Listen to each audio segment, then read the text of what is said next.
over the weekend, media reports said the Lakers, look at that, that's a nice car, emerged as the top threat to the Knicks for Carmelo Anthony. This after the Lakers offered Melo the max deal, while Kobe, Melo, and Kevin Love reportedly played a pickup game at UCLA. Mark Stein is reporting that today is a soft deadline for Melo to make a decision. All things fluid, as we've mentioned, with free agency. But we asked this question specifically to the Lakers. We know that there are the big agents out there. What if the Lakers wind up with nothing after free agency?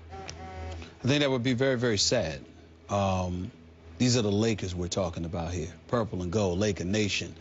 Second only to the Boston Celtics is the more renowned franchise in the history of this sport. And I think that when you consider the quality GM that Mitch Kupchak has proven to be, when you consider the locale, when you consider Kobe Bryant being their star, Jeannie Buss running this organization, it's just the ultimate indictment against Jim Buss. You can't ignore Kobe because he's a star, and just like you have guys that want to go and play with a LeBron or somebody else, you got to ask the question, shouldn't people be anxious to go and play with Kobe Bryant, particularly with the money that's available because the Lakers have under their cap? But in my opinion, it really comes down to Jim Buss. And the reason why it comes down to Jim Buss is because of one reason and one reason only. If Dr. Buss were alive today and still running the Lakers organization, you can't convince me that at least one, if not two superstars would be coming to Los Angeles. You just can't convince me of that. I can't. There's no way. And so that's what this really comes down to. The Lakers are in a bad spot because the Lakers' presentation has been magnificent. Everybody's been raving about it and them. Obviously, they've got cap space. They still have Kobe Bryant. And yet and still, they can end up empty-handed. No LeBron, no Melo, no trade for Kevin Love. If they can't pull something off, I just don't know what that says, but it ain't good. Whatever it's saying, it's not good, because somehow, some way, when it comes to the Lakers, historically, you always felt something would get done. Right. It's the Lakers. Confidence. Something to get done. Somehow, some way. They might have a down year, but something will get done. That's not how you feel right now. They don't even have a coach. And I understand their argument is, you know, we got to assemble our roster, then we'll know what coach is best suited. That's not how this usually works. It's not how this usually works. And the fact that they're deviating from the norm has Jim Buss written all over it. And it's just not a good thing. Just isn't. Let me tell you why I'm not objective in answering this question. And Ms. Champion will be able to relate to this. I love L.A. I was just out there over our forced vacation that we were forced to take. Oh, yeah. Right? You were forced. Yeah. I was forced. I don't like vacation. Voluntarily. It didn't bother me one bit. Now, I will say I spent most of my time in Palm Springs, but that's a whole nother issue. But I love the desert. I do too. Thank you. Yeah. Okay. Never been. So my point is, when I first heard, while in the desert, that there was even a remote possibility that LeBron and Carmelo could join Kobe and Gasol in Los Angeles playing for the Los Angeles Lakers, I'm like, why not? It makes sense. I'm good. like I'm good to go, because I can't listen. As much as I love New York, I love L.A. more. Right. And to me, that when I read that Carmelo has been living and training in Los Angeles and not in New York City through the summertime when New York is great in the summer. He's been living in L.A. for years. Okay, but I'm just saying, it was driven home to me, oh, yeah, he spends his off seasons in L.A. Well, what's not to like about this? It is still the Lakers. You can have the Clippers all you want. You were bullish all year on the Clippers. Yeah. I'm sorry. That town, at heart, still belongs to the Lakers, not the Dodgers. This is just me, and I worked there early in my career for 3 years. I covered all those teams. It is a Laker town at heart. It is just waiting to re-explode over the newly built Los Angeles Lakers. Every criticism you have leveled at Jim Buss is valid. I buy everything you have said.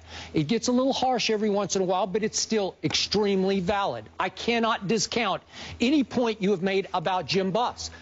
I do like Mitch Kupchak, and I agree. How much are his hands tied? You know, I don't know. What can he do? But again, would I still despite the fact that Dr. Buss is no longer with us and with them, would I still want to play for this team? Yes, I would. So would I. So if I'm LeBron James and Melo, if I'm LeBron right now and I have a chance to take a little less money to play in Kobe's last couple of years with Kobe Bryant and Carmelo in Los Angeles, thank you, God. No, seriously, this would be a thank you, God, for me, but I'm not objective here because I can't imagine what's not to like about that prospect. They don't have enough max for both guys. Not okay, well, like I know that. I know that, but you can still. $15 million. Okay, yeah, I know. Kobe did himself in with that contract or whatever, and I know it was one of those, we need to repay you for all you have done, but still. Yep. Is there a chance? Is there still a remote chance that financially you could make this work if both guys would sacrifice greatly? Yes, there is. You know there is.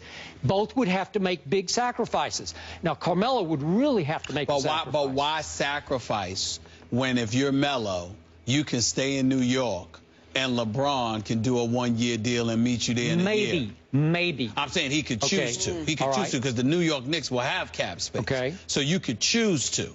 You know, why do that? Okay, and you know, because you can make the money in New York and you don't have to give up what you have to give up. And you have to remember why Jim Buss is a problem. Remember, sometimes I'm harsh on Jim Buss for this reason and this reason alone. It's not because he makes mistakes.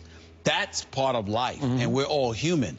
My problem with Jim Buss is that he lets his personal decision, his personal feelings get in the way of business. He has clearly done that with the Los Angeles Lakers, with the hirings he has done. And the fact that you would allow your ego to usurp Laker Nation and what your father built is criminal to me, and that is the problem. Okay, now allow me to tack on to this, the addendum that even if those two join Kobe and Gasol in Los Angeles, you are still in the Western Conference. And even though the producers have denied my ability to talk about the Spurs today, I'm going to bring it up. They told me I can't talk about the Spurs. I'm going to say, how dare you? The Spurs have just re-signed not only Patty Mills, but Boris Diaw. So they should be the favorites going into next year. I think they should be prohibitive favorites, but that's just me. That's fine, but they've never won back-to-back. Okay, fine. But they are positioned to win back-to-back. They were in the past to win back-to-back. And by the way, that kid they drafted at the bottom of the first round from your school named,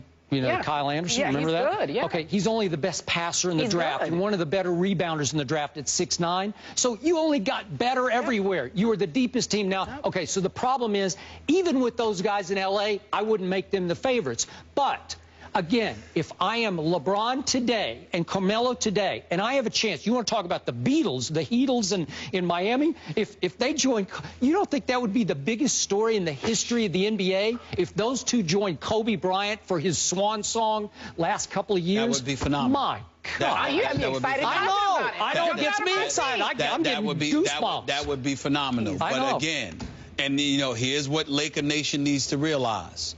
If Dr. Buss were alive, it would probably happen. It probably would happen. It would probably happen. All right, Lakers have 4 players under contract: Kobe Bryant, Steve Nash, Robert Sacre, and first-round pick Julius Randle. What are we going to do with Steve Nash? You try to convince him to give, walk away. But Steve Nash is unapologetic. He is already on the record. He likes the money. And he's owed $9.7 million. He ain't trying to go away. So unless you can get somebody to take that contract off his books. And they still owe Karl Malone and Peyton and those guys some money. Remember? All right, coming up next.